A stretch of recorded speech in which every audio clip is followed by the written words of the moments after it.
মানুষের সম্পদের লোভ কোন জায়গায় গেছে ভেবে দেখেন।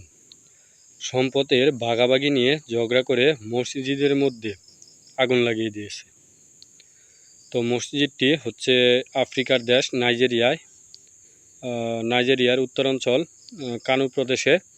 তো সেখানে পারিবারিক ঝগড়াঝাটি থেকে তাদের সম্পত্তির ভাগাভাগি নিয়ে মসজিদে যখন ফজরের নামাজ পড়তে যায়, তখন কিন্তু 40 জন মুসল্লিরত অর্থাৎ নামাজরত অবস্থায় সেই মসজিদের বাহিরে সকল দরজা বন্ধ করে তালা লাগিয়ে তারপর পেট্রোল মেরে সেই মসজিদে আগুন লাগিয়ে দেয় এবং সেই আগুনে 11 জন মারা যায় এবং বেশ কয়েকজন আহত হয়েছে।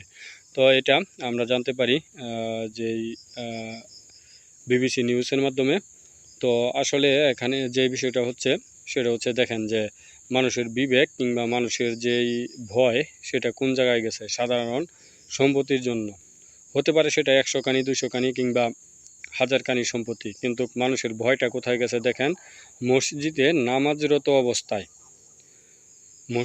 নামাজরত অবস্থায় একজন ব্যক্তি, একজন মুসলমান, যেহেতু সম্পত্তি নিয়ে সমস্যা এবং ওয়ারিশ সূত্রে সম্পত্তি, সেহেতু মসজিদে আগুন লাগিয়ে দিয়েছে। তার মানে কি, সেই সম্পত্তির ওয়ারিশ মসজিদে ছিল, অর্থাৎ বোঝা যাচ্ছে যে আগুন লাগিয়েছে সে কিন্তু একজন মুসলমান হয়ে একজন মুসলমানকে আগুনে তো পুড়ে মেরেছেই, বরং সে কিন্তু মসজিদের মধ্যে ফজরের নামাজ পড়ারত অবস্থায় কিন্তু আগুন লাগিয়ে 11 জন লোক মেরে ফেলেছে এবং অসংখ্য লোক, অর্থাৎ 40 জন লোক ছিল সেখানে, অসংখ্য লোক আহত অবস্থায় আছে। তো কথা হচ্ছে যে সম্পত্তির লোভ একজন মানুষকে কোথায় নিয়ে যেতে পারে। মসজিদে নামাজরত অবস্থায় যেহেতু আগুন লাগিয়ে দিয়েছে, তো আপনারা একটু ভাবেন যে রাজনীতিতে এর প্রভাবটা কিভাবে পড়তে পারে এবং মানুষ যে লোভী, আর এই লোভ থেকে একজন মানুষকে কোথায় নিয়ে যেতে পারে। হয়তোবা সে এই জিনিসটা যখন করেছে সে তখন হয়তো বুঝতে পারে নাই, বাট হয়তো পরবর্তীতে উপলব্ধি করতে পারবে সে আসলে কি কাজটা করছে। মসজিদে আগুন লাগিয়েছে, এটা হচ্ছে একটি বড় অন্যায় বলবো না, মহাপাপ। তার পাশাপাশি সে কিন্তু 11 জন মানুষ মেরে ফেলেছে। তো কি বলবো, আসলে বলার কিছু নাই। তো এখানে বিষয়টি আসলে অনেক খারাপ হয়েছে।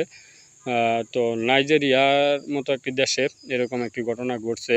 তো যেহেতু নাইজেরিয়া বলেন আর পৃথিবীর যেই প্রান্তেই বলেন, যেহেতু যে আগুন লাগিয়েছে এবং যারা ভুক্তভোগী সবাই মুসলমান, একজন মুসলমানের পক্ষে অন্তত মসজিদে আগুন লাগানোর এই বিষয়টা এত সহজে আসে না, আর আসার মতোও না।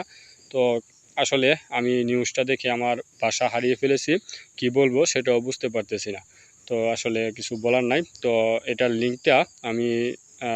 লিঙ্কটা নিচে দিয়ে দিব, আপনারা অবশ্যই দেখবেন। আর অবশ্যই আপনারা একটু সচেতন হওয়ার চেষ্টা করবেন, কারণ সব কিছুতে ফাজলামো চলে না। মারামারি, কাটাকাটি, হানাহানি। মসজিদ আল্লাহর ঘর, আর সেই ঘরে আগুন লাগিয়ে দিয়েছে এবং সাথে 11 জন লোকও মারা গেছে। তো আসলে যেটা বলছিলাম যে আসলে কিছু বলার নাই। এই নিউজটা দেখার পর আমি স্তম্ভিত হয়ে গেছিলাম। তো আর কি বলবো, আসলে ভাষা খুঁজে পাচ্ছি না।